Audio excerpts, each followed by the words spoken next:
Hello my dear good student, आज हम लोग को पढ़ना है 10वीं क्लास का अध्याय 14 ऊर्जा के स्रोत। ऊर्जा के विभिन्न रूप हैं तथा ऊर्जा के एक रूप को दूसरे रूप में परिवर्तित किया जा सकता है। ऊर्जा को ना ही उत्पन्न कर सकते हैं ना ही उसे नाश कर सकते हैं, बल्कि एक रूप से दूसरे रूप में रूपांतरित कर सकते हैं। ऊर्जा का स्रोत एक लंबी अवधि तक सुविधाजनक रूप से ऊर्जा की पर्याप्त मात्रा प्रदान करता है। ऊर्जा की आवश्यकता हमें खाना बनाने के लिए, प्रकाश उत्पन्न करने के लिए, यातायात के लिए, मशीनों को चलाने के लिए, उद्योगों एवं कृषि कार्य करने में।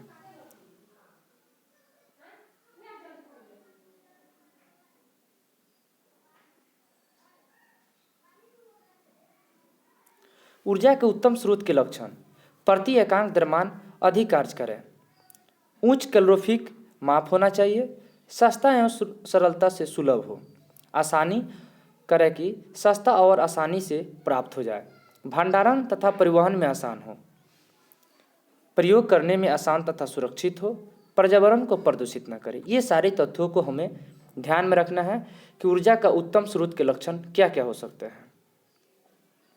ईंधन को इंग्लिश में फ्यूल कहते हैं। वह पदार्थ जो जलने पर ऊष्मा तथा प्रकाश देता है ईंधन कहलाता है। अच्छे ईंधन के गुण: उच्च कैलोरीफिक माप होना चाहिए, अधिक धुआं या हानिकारक गैस उत्पन्न न करें, मध्यम ज्वलन ताप होना चाहिए,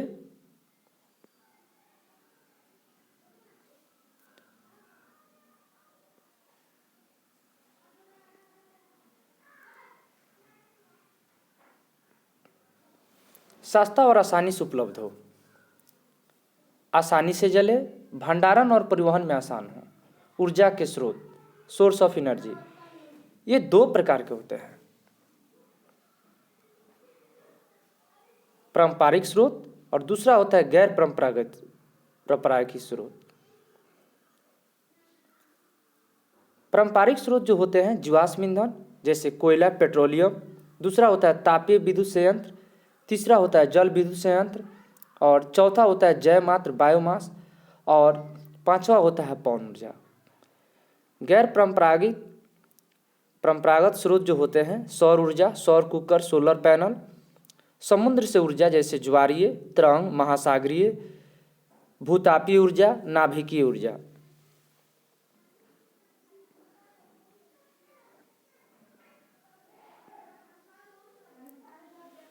ऊर्जा के परंपरागत स्रोत ऊर्जा के वे स्रोत जो जन साधारण द्वारा वर्षों से प्रयोग किए जाते हैं ऊर्जा परंपरागत स्रोत कहलाते हैं, जैसे जीवाश्म ईंधन, बायोमास। जीवाश्म ईंधन से प्राप्त ईंधन जैसे कोयला, पेट्रोलियम जीवाश्म ईंधन कहलाते हैं। जीवाश्म ईंधन का निर्माण जो होता है ये लाखों वर्ष आपको जब भूकंप और सुनामी जब होता है तब पेड़ पौधे एवं जीव जंतु दब जाते हैं और ताप और दबाव के प्रभाव से वह आपको कार्बनिक रूपी पदार्थ में बदल जाते हैं जो जीवाश्म ईंधन कहलाते हैं। पेड़ पौधे अगर दबते हैं तो वो कोयला का प्रारूप लेते हैं और जीव जंतु जो दबते हैं वो कच्चे आपको गड्ढे कार्बनिक रूप में प्राप्त होते हैं, तैलीय रूप में प्राप्त होते हैं, जिसे क्रूड ऑयल कहा जाता है, जिसे हम लोग पेट्रोलियम कहते हैं। लाखों वर्ष में उत्पादन, सीमित भंडारण और नवीकरणीय स्रोत है। ये लाखों वर्ष में जो आपको सीमित जो भंडार है ये नवीकरणीय स्रोत है। स्रोत जो होते हैं ऊर्जा के दो होते हैं, एक नवीकरणीय स्रोत होते हैं, दूसरा अनवीकरणीय स्रोत होता है। अनवीकरणीय ऊर्जा का स्रोत वो होते हैं जिसको एक बार उपयोग करने के बाद पुनः दोबारा उपयोग में न लाया जा सके, वो अनवीकरणीय ऊर्जा का स्रोत कहलाते हैं। और नवीकरणीय ऊर्जा का स्रोत जिसको एक बार उपयोग करने के बाद भी उसे बार बार उपयोग किया जा सके, वह नवीकरणीय ऊर्जा का स्रोत कहलाता है। भारत में विश्व का 6% कोयला भंडार है जो कि वर्तमान दर से खर्च करने पर अधिकतम 250 वर्ष तक बने रहेंगे। ये हमेशा इम्पोर्टेंट है कि भारत में आपको विश्व के कितनी प्रतिशत कोयला पाया जाता है, 6% पाया जाता है और ये वर्तमान समय से 250 वर्ष तक ये भंडार मौजूद रहेंगे।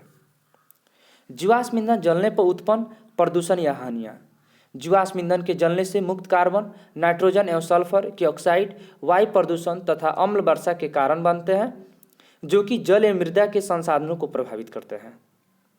हम जानते हैं कि जीवाश्म ईंधन जलाया जाता है तो carbon dioxide, nitrogen oxide, sulphur dioxide, इस जितने आपको गैस हैं, विषैले गैस हैं, ये वायु को प्रदूषण करते हैं और ये जल वाष्प से अभिक्रिया करके अम्ल वर्षा के निर्माण कर लेते हैं। और वहीं जब जल की वर्षा जब आपको वर्षा के रूप में जब ज़मीन पे आता है तो आपको मिट्टी में अम्लीयता की मान बढ़ जाता है, जिससे आपको किसानों के खेतों में किसी भी फसल का पैदावार उपज सही ढंग से नहीं हो पाता है।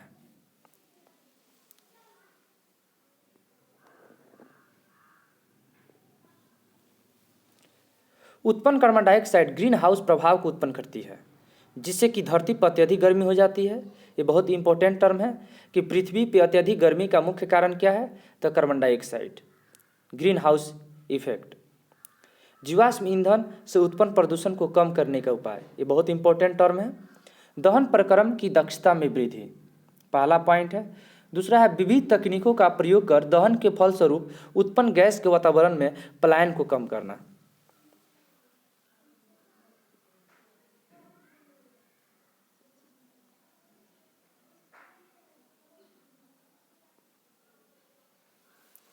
तापीय विद्युत संयंत्र, जीवाश्म ईंधन को जलाकर तापीय ऊर्जा घरों में ताप विद्युत उत्पन्न की जाती है। दूसरा है तापीय विद्युत संयंत्र को कोयले तथा तेल के क्षेत्र के निकट स्थापित किए जाते हैं, जिससे परिवहन पर होने वाले व्यय को कम कर सकें। कोयला तथा पेट्रोलियम की अपेक्षा विद्युत संचरण अधिक दक्ष होता है। जल विद्युत संयंत्र, जल विद्युत संयंत्र गिरते हुए जल की स्थितिज ऊर्जा को विद्युत ऊर्जा में रूपांतरित करते हैं। जल विद्युत संयंत्र बांधों से संबंध है, क्योंकि जल प्रपातों की संख्या बहुत कम है। हमारे देश में जल प्रपातों की संख्या बहुत कम है। जहाँ जल प्रपात की संख्या है वहीं पे आपको विद्युत संयंत्र, जल विद्युत संयंत्र संभव है। भारत में ऊर्जा की मांग का 25% की पूर्ति जल विद्युत संयंत्र से की जाती है।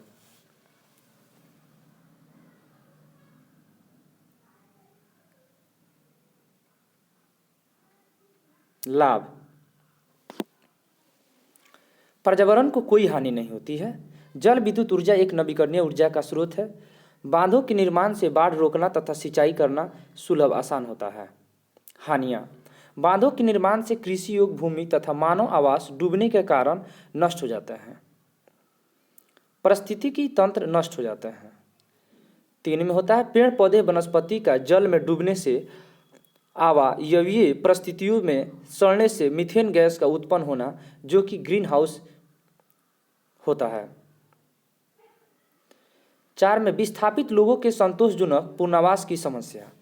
हम यहाँ डायग्राम में देख सकते हैं कि आपको यहाँ पे जल को स्टॉक किया गया है और वहाँ से क्या किया गया है, बांध से आपको जल को रोका गया है और आगे बांध के जस्ट आगे आपको क्या है, एक बहुत बड़ा आपको हाई इंटेंशन का आपको जनित्र लगा हुआ है और ये आपको जब धारा और उस जनित्र में एक बहुत बड़ा टरबाइन लगा हुआ रहता है। जब वो आपको जल जो बांध जो आपको अवरुद्ध करके रखा गया, जब वहाँ से जल को प्रवाहित कराया जाता है तो टरबाइन पे गिरता है। टरबाइन क्या होता है, जो होता है एक बहुत बड़ा आपको डायनेमो से आपको लगा हुआ रहता है। वो टरबाइन उसके आर्मेचर में जो होता है उस लगा हुआ रहता है घुंडी से। जैसे नाचता है तो आपको जनित्र का जो टरबाइन आर्मेचर होता है मूव करना शुरू हो जाता है, जिसके कारण क्या हो जाता है, ये आपको स्थितिज ऊर्जा जो है आपको विद्युत ऊर्जा में बदल जाता है और वह ऊर्जा को आपको पावर लाइन के माध्यम से उसे संचालित किया जाता है।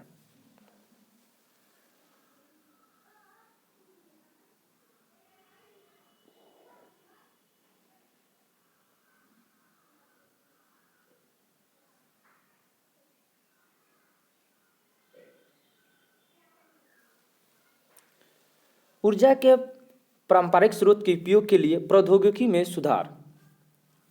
जैवमात्र बायोमास, कृषि और जंतु अपशिष्ट जिन्हें ईंधन के रूप में उपयोग किया जाता है, जैसे लकड़ी, गोबर, सूखे तने, पत्ते इत्यादि।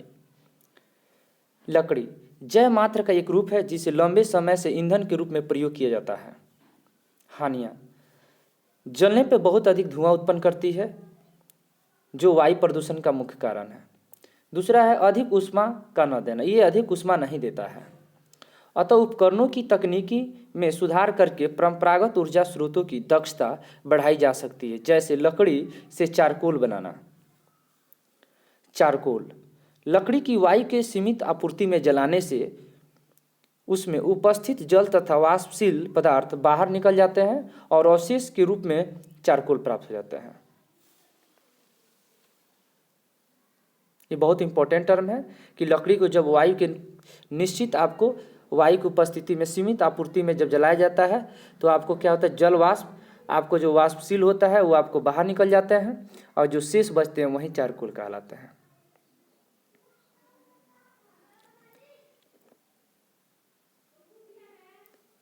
लकड़ी को वायु की सीमित उपस्थिति में चारकोल बनता है। चारकोल लकड़ी से बेहतर ईंधन है क्योंकि बिना ज्वाला के जलता है, अपेक्षाकृत कम धुआं निकलता है, ऊष्मा उत्पन्न करने की क्षमता अधिक होती है। गोबर के उपले जय मात्र का एक रूप परंतु ईंधन के रूप में प्रयोग करने में कई हानियां, जैसे बहुत अधिक धुआं उत्पन्न करना, पूरी तरह दहन न होने के कारण राख का बनना।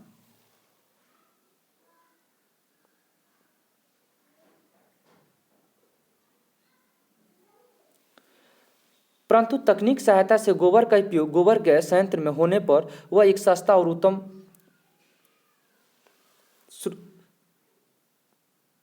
ईंधन बन जाता है।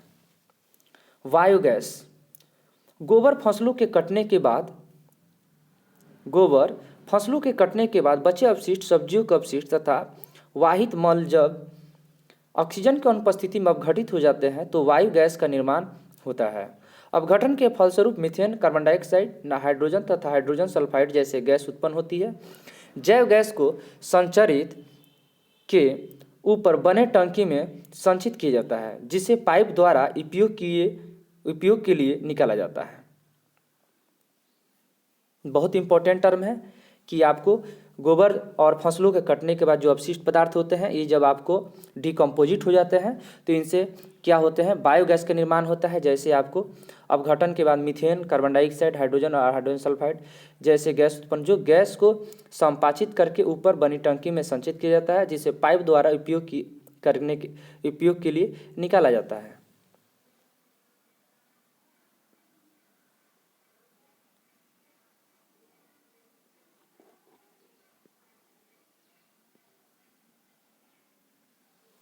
नेक्स्ट हम लोग यहाँ देख सकते हैं कि यहाँ आपको टंकी बनाया गया है और इसमें आपको क्या किया गया है, आपको चारों तरफ से आपको मिट्टी होता है और ऊपर से कंदरम जो होता है और यहाँ आपको क्या होता है, इसके अंदर आपको गोबर को क्या किया जाता है, घोल कर इसके अंदर डाल दिया जाता है और डालने के बाद में क्या होता है, इसमें कुछ उर्वरक भी आपको डाला जाता है। तो इसमें हम लोग क्या देखते हैं कि जैसे आपको इसमें गोबर को घोल कर डाला जाता है तो धीरे धीरे ये डिकम्पोजिट होकर आपको गैस का निर्माण करता है। Methane gas, hydrogen, sulphur dioxide, ये सभी गैस का निर्माण करता है और यहाँ से आपको पाइप, उस टंकी के ऊपर एक पाइप लगा रहता है और उस पाइप से आपको गैस को बाहर निकाल कर और उसको हम लोग उपयोग में ला लेते हैं। ध्यान देने की बात है, जो आपको गोबर जो होता है जो आपका अंदर वो बच जाता है उसे पुनः उर्वरक के रूप में हम लोग इसका उपयोग कर लेते हैं निर्गित टंकी से। कंदरम वो होता है जिसके माध्यम से आपको गोबर को डाला जाता है और ये आपको निर्गम टंकी है जिसमें से आपको क्या होता है, आपको फिर अंदर के आपको जो अवशिष्ट जो आपको गोबर का अंश होता है उसे निकाल लिया जाता है जो उर्वरक के रूप में उपयोग किया जाता है। फिर हम सरल आसान भाषा में समझा दें कि इसकी एक टंकी होती है और कंदरम वो होता है जिसमें आपको गोबर को आपको गड्ढे रूप में घोल कटका किया जाता है, उसको टंकी में डाला जाता है। धीरे धीरे क्या होता है, वो आपको डिकम्पोजिट हो जाते हैं, अपघटित हो जाते हैं और जैसे आपको डाइजेस्ट हो जाते हैं तो ऐसी स्थिति में वो गैस का मीथेन गैस, सल्फर डाइऑक्साइड और हाइड्रोजन गैस का निर्माण करते हैं। जो आपको ऊपर एक पाइप लगा हुआ रहता है, उस पाइप के माध्यम से उस गैस का बाहर निकासी कर लिया जाता है। जैसे गैस बाहर आपको उपयोग हो जाता है, एक लंबे समय के बाद पुनः फिर उस आपको जो गोबर का आंशिक रूप जो बचा हुआ रहता है, आपको गैस रहित आपको जो बचे हुए रहते हैं वो उर्वरक के रूप में किसान अपने खेतों में उपयोग कर लेते हैं और यह आपको अधिक आपको सुविधा हो जाता है उर्वरक के रूप में भी और आपको गैस के रूप में भी। और उस गैस को हम लोग आपको भोजन पकाने के रूप में या आपको प्रकाश के रूप में हम लोग इसका उपयोग कर लेते हैं।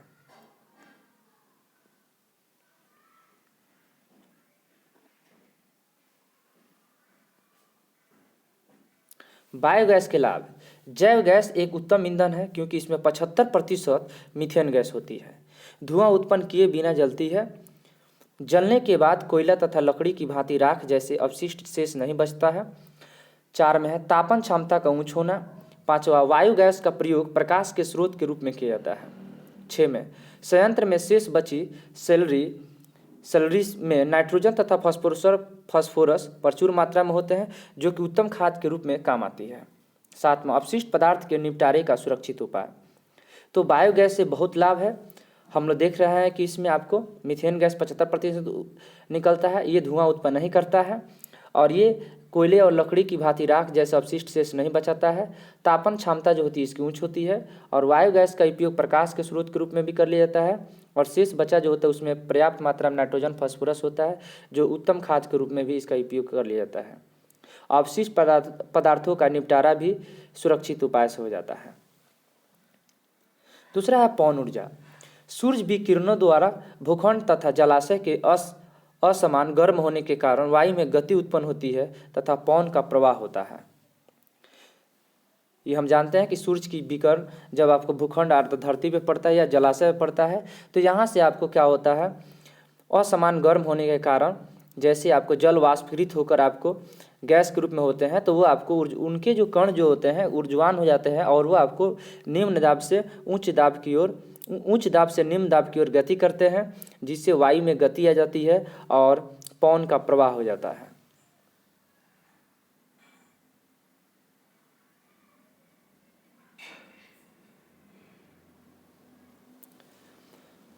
पवनों की गति ऊर्जा का उपयोग पवन चक्कियों द्वारा निम्न कार्यों में किया जाता है।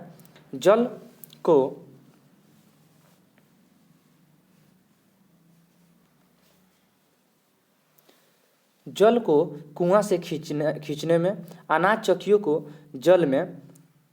चक्कियों को चलाने में, टरबाइन को घुमाने में जिससे जनित्र द्वारा विद्युत उत्पन्न की जा सके। हम जानते हैं कि जब पवन चक्की आपको जब हवाएं चलती है तो बहुत बड़े आपको क्या होते हैं, आपको डायनेमो वाले आपको ऊंचे आपको स्थानों पे आपको बहुत बड़े आपको चक्की लगा दी जाता है जिससे हवा के वेग से उसकी जो आपको डायनेमो के जो आपको जो उसमें आपको चक्की लगे हुए रहते हैं वो नाचना शुरू करते हैं जिससे डायनेमो का आर्मेचर आपको नाचना शुरू कर जाता है जिससे आपको विद्युत जो गतिज ऊर्जा जो है वो विद्युत ऊर्जा में रूपांतरित हो जाता है और उस ऊर्जा को हम लोग उपयोग करते हैं। परंतु एकल पवन चक्की से बहुत कम उत्पादन होता है इसलिए बहुत सारे पवन चक्कियों को एक साथ स्थापित किया जाता है और यह स्थान पवन ऊर्जा का फार्म कहलाता है।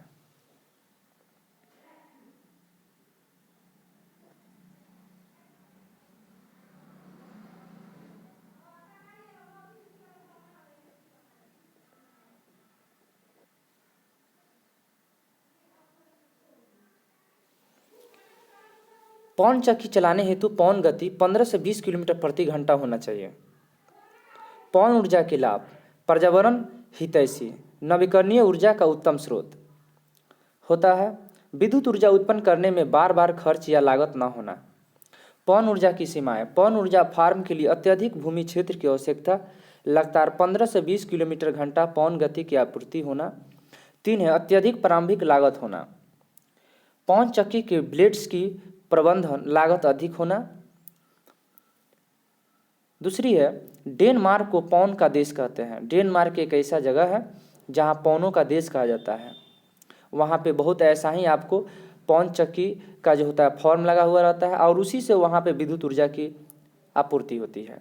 भारत का पवन ऊर्जा द्वारा विद्युत उत्पन्न करने में 5वां स्थान है। तमिलनाडु में कन्याकुमारी के निकट भारत का विशालतम पवन ऊर्जा फार्म स्थापित किया गया है जो 380 मेगावाट विद्युत ऊर्जा उत्पन्न करने में सक्षम होता है। यह हमेशा याद रखेंगे कि भारत में आपको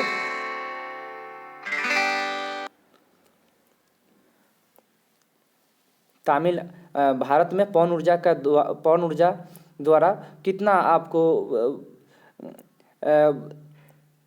उत्पन्न आपको विद्युत ऊर्जा उत्पन्न करता है 380 मेगावाट, और विश्व में इसका कितना स्थान है? 5वां स्थान है। दूसरा हम लोग यहाँ देख सकते हैं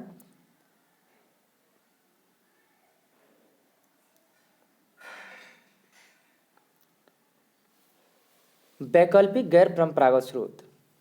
प्रौद्योगिकी में उन्नति के साथ ही ऊर्जा की मांग में दिन प्रतिदिन वृद्धि है, अतः ऊर्जा के वैकल्पिक स्रोत की आवश्यकता है।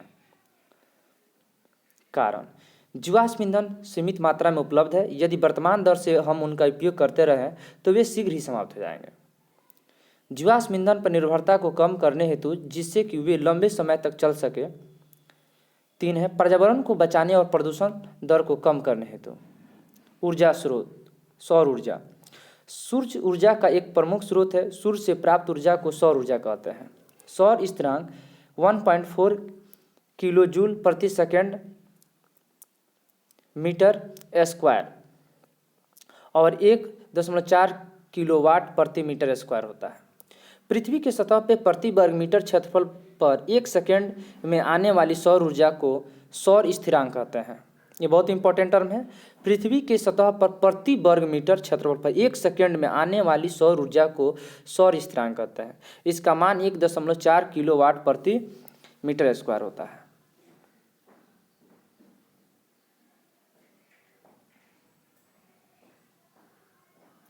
सौर ऊर्जा की युक्तियाँ: सौर कुकर, सौर जल तापक, सौर सेल। सौर कुकर और सौर जल तापक सौर ऊर्जा की ऊष्मा के रूप में एकत्रित करके उपयोग करना होता है। सौर सेल सौर ऊर्जा को विद्युत ऊर्जा में रूपांतरित करना होता है।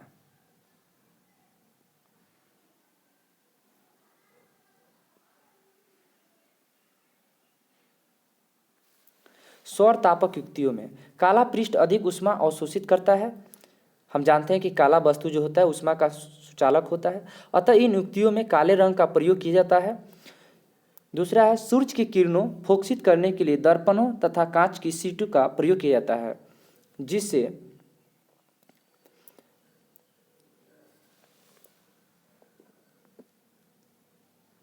पौधा घर प्रभाव उत्पन्न में जाता है तथा उच्च ताप उत्पन्न हो जाता है।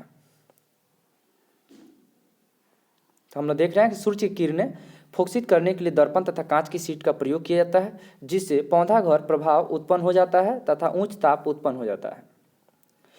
बॉक्स रूपी सौर कुकर ऊष्मारोधी पदार्थ का बॉक्स लेकर आंतरिक धरातल तथा दीवारों पर काला पेंट करते हैं। बॉक्स को कांच की शीट से ढकते हैं।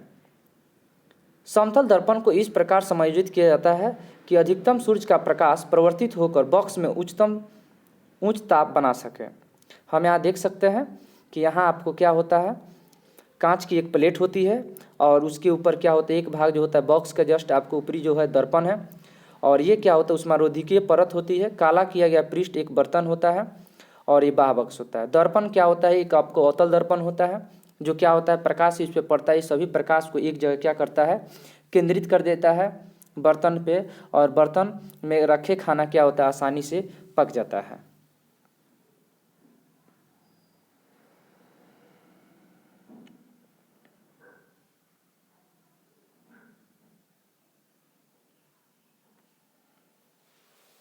लाभ: कोयला पेट्रोलियम जैसे ईंधन की बचत होती है। 2 में प्रदूषण नहीं फैलता है। खाद्य पदार्थों के पोषक तत्व नष्ट नहीं होते हैं।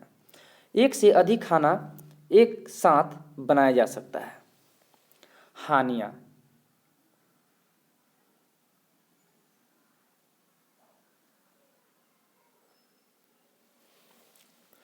रात के समय सौर कुकर का उपयोग नहीं किया जा सकता है। बारिश के समय इसका उपयोग नहीं किया जा सकता है।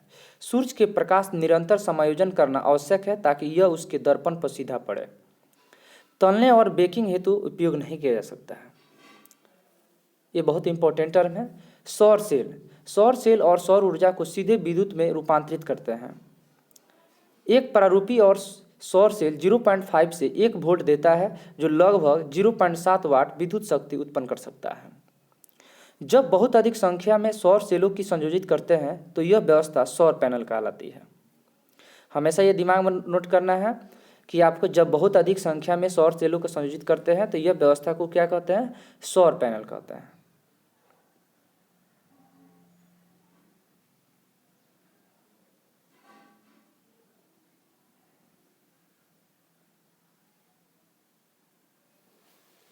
सौर सेल, सोलर सेल, लाभ और हानि। कोई गतिमान पुर्जा नहीं होता है। प्रचलन और रख रखाव की लागत अत्यंत कम होता है। बिना किसी फोक्सन युक्ति के काफ़ी संतोषजनक कार्य करता है। सुदूर स्थानों में भी स्थापित कर पाना होता है। पर्यावरण हितैषी में होता है, पर्यावरण के हित में होता है। हानियाँ, उत्पादन की प्रक्रिया महंगी होती है। विशिष्ट श्रेणी के सिलिकॉन की उपलब्धता सीमित होती है। 3 है, सौर सेलों को परस्पर संयोजित करने हेतु प्रयुक्त सिल्वर अत्यंत महंगा होता है। ये बहुत इंपॉर्टेंट है, सोलर सेल के लाभ और हानि, आप इसे नोट कर सकते हैं।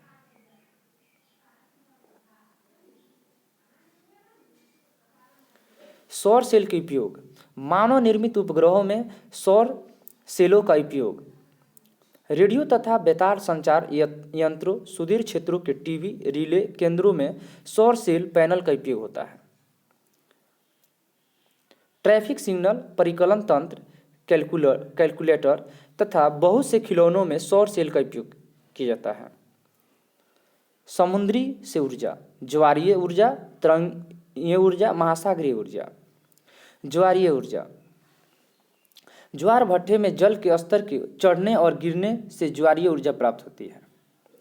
तरंग ऊर्जा, समुद्र तट के निकट विशाल तरंगों की गति ऊर्जा का प्रयोग कर विद्युत उत्पन्न की जाती है, जो तरंग ऊर्जा कहलाती है। महासागरीय तापीय ऊर्जा, ताप में अंतर का उपयोग, पृष्ठ जल तथा गहराई जल में ताप का अंतर सागरीय तापीय ऊर्जा रूपांतरण विद्युत संयंत्र OTEC में ऊर्जा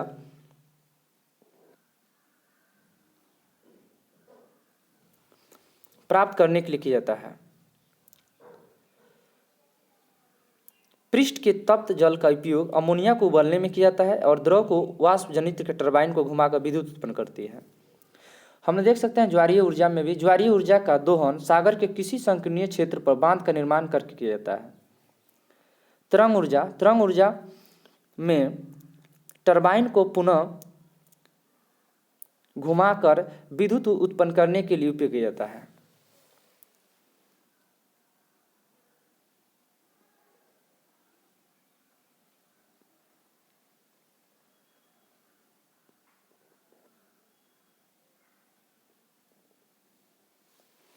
हानियाँ, ज्वारीय ऊर्जा, बांध निर्मित किए जा सकने वाले स्थान सीमित होती है। तरंग ऊर्जा का व्यवहारिक उपयोग वहीं संभव है जहां तरंग अत्यंत प्रबल हो। हानियाँ, महासागरीय तापीय ऊर्जा का दक्षता व्यवहारिक दोहन अत्यंत कठिन होता है। भूतापीय ऊर्जा, भू का अर्थ होता है धरती तथा तापीय का अर्थ होता है उष्मा। पृथ्वी के तप्त स्थानों पर भूगर्भ में उपस्थित उष्मा ऊर्जा को भूतापीय ऊर्जा कहते हैं। ये बहुत ही इंपॉर्टेंट है। भूतापीय ऊर्जा का मतलब भू का अर्थ पृथ्वी, धरती और तापीय का अर्थ होता है उष्मा। पृथ्वी के तप्त स्थानों में भूगर्भ का मतलब भूमि के अंदर उपस्थित उष्मा ऊर्जा को भूतापीय ऊर्जा कहते हैं। जब भूमिगत जल तप्त स्थलों के संपर्क में आता है तो भाप उत्पन्न होती है। जब यह भाप चट्टानों के बीच में फंस जाती है तो इसका दाब बढ़ जाता है और उच्च दाब पर यह भाप पाइप द्वारा निकाली जाती है, जो टरबाइन को घुमाती है तथा विद्युत उत्पन्न करती है। लाभ, इसके द्वारा विद्युत उत्पादन की लागत अधिक नहीं होती है, प्रदूषण नहीं होता है। हानियाँ, भूतापीय ऊर्जा स्थानों पर ही उपलब्ध है। दूसरा है तापीय, तप्त स्थलों की गहराई में पाइप पहुंचना मुश्किल है एवं महंगा होता है। न्यूजीलैंड तथा संयुक्त राज्य अमेरिका में भूतापीय ऊर्जा पर आधारित कई विद्युत शक्ति संयंत्र कार्य कर रहे हैं। नाभिकीय ऊर्जा, नाभिकीय अभिक्रिया के दौरान मुक्त होने वाली ऊर्जा नाभिकीय ऊर्जा कहलाती है। नाभिकीय अभिक्रिया के दौरान मुक्त होने वाली ऊर्जा नाभिकीय ऊर्जा कहलाती है। यह ऊर्जा 2 प्रकार की अभिक्रियाओं द्वारा प्राप्त की जा सकती है, नाभिकीय विखंडन और नाभिकीय संलयन।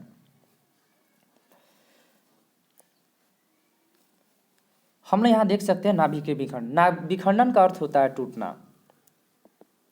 विखंडन। नाभिकीय विखंडन वह प्रक्रिया है जिसमें भारी परमाणु जैसे यूरेनियम, प्लूटोनियम तथा थोरियम को नाभिक को निम्न ऊर्जा न्यूट्रॉन में बमबारी करके हल्के हल्के नाभिकों में तोड़ दिया जाता है।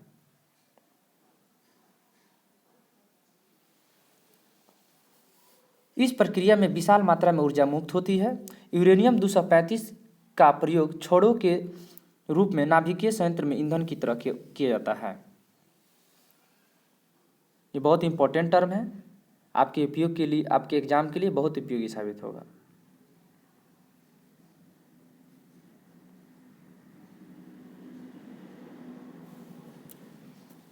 कार्यशैली। नाभिकीय संयंत्रों में नाभिकीय ईंधन स्वपोषी विखंडन श्रृंखला अभिक्रिया का एक भाग होते हैं जिसमें नियंत्रित दर पर ऊर्जा मुक्त होती है। इस मुक्त ऊर्जा का उपयोग भाप बनाकर विद्युत उत्पन्न करने में किया जाता है। नाभिकीय विद्युत संयंत्र तारापुर महाराष्ट्र, इसका कौन सा क्षेत्र है? दूसरा है महाराणा प्रताप सागर राजस्थान, कलपक्कम तमिलनाडु, नैरोरा उत्तर प्रदेश, ककरापार गुजरात और केंगा कर्नाटक। ये आपको नाभिकीय विद्युत संयंत्र का मुख्य क्षेत्र होते हैं। नाभिकीय संलयन।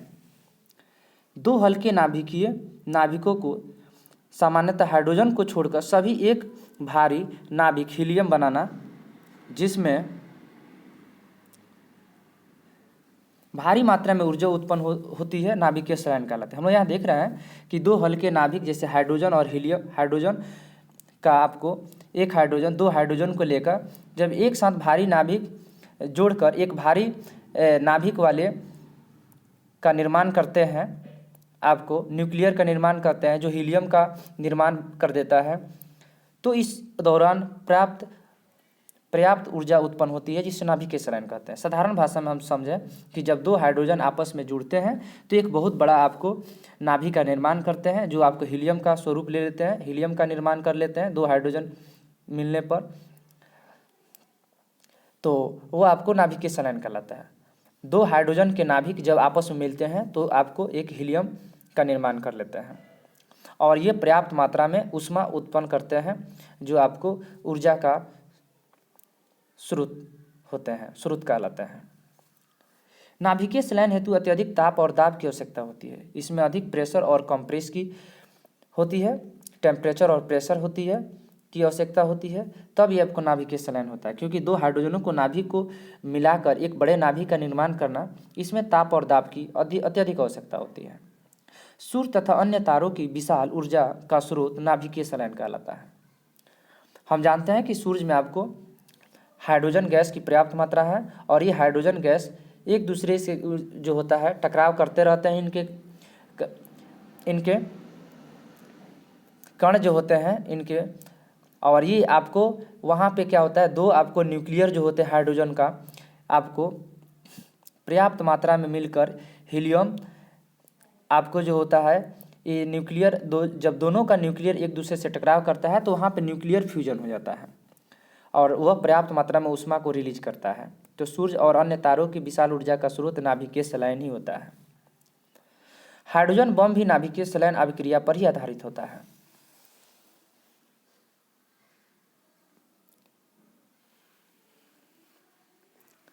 नाभिकीय ईंधन की अल्प मात्रा के विखंडन से ऊर्जा की अत्यधिक मात्रा मुक्त होती है। दो होता है, CO2 गैस जैसी ग्रीन हाउस गैस उत्पन्न नहीं होती है। हानियाँ। नाभिकीय विद्युत शक्ति संयंत्रों के प्रतिस्थापन की अत्यधिक लागत होती है। दो है, नाभिकीय विकिरण का रिसाव का डर बना रहता है। नाभिकीय अपशिष्टों के समुचित भंडारण तथा निपटारा न होने की अवस्था में पर्यावरण संदूषण की खतरा होती है। यूरेनियम की सीमित उपलब्धता है। हम लोग को इसमें हमेशा ध्यान रखना है कि आपको लाभ क्या है, नाभिकीय ईंधन की अल्प मात्रा में विखंडन से ऊर्जा की अत्यधिक मात्रा में मुक्त होती है। CO2 जैसे ग्रीन हाउस गैस उत्पन्न नहीं करती है। हानि ये होती है कि नाभिकीय विद्युत शक्ति संयंत्र में प्रतिस्थापन की अत्यधिक लागत होती है, इसमें अधिक खर्च होती है। नाभिकीय विकिरण का रिसाव का डर बना रहता है कि कहीं आपको इसमें न्यूक्लियर से आपको कोई रेडिएशन की बाहर न निकास करे, क्योंकि न्यूक्लियर आपको जो होता है फ्यूजन जो होता है, ऐसी स्थिति में इसमें बहुत अधिक हाई आपको इंटेंसिटी के रूप में आपको रेडिएशन उत्पन्न करता है और इसका हमेशा डर बना रहता है, जो आपको खतरा साबित कर सकता है। नाभिकीय अपशिष्ट का समुचित भंडारण निपटारा न होने की अवस्था में पर्यावरण संदूषण की खतरा बना रहता है। यूरेनियम की सीमित उपलब्धता है।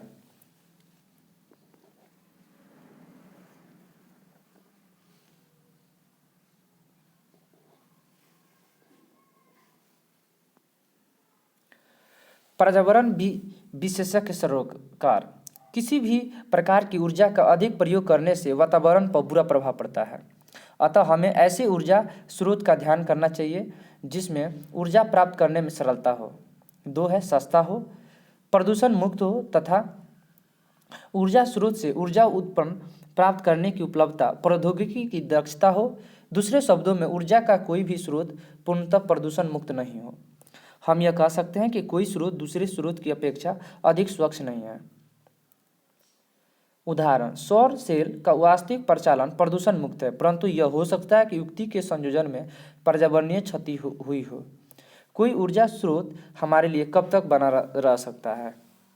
ये आपको इम्पोर्टेंट टर्म है। कोई ऊर्जा का स्रोत हमारे लिए कब तक बना रह सकता है?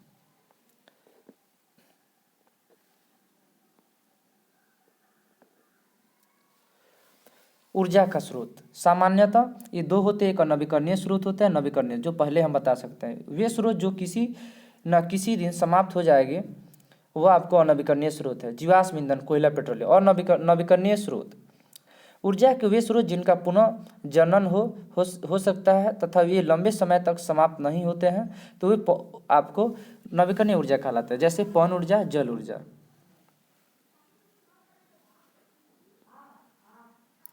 इस प्रकार से ये आपको चैप्टर जो है आपको समाप्त हो गया और ये आपके एग्ज़ाम के लिए बहुत उपयोगी होगा और आप इसे पूरा तरह से देखकर और आप इसे कॉन्सेप्ट क्लियर करके आप अपना एग्ज़ाम क्लियर कर सकते हैं। थैंक्स।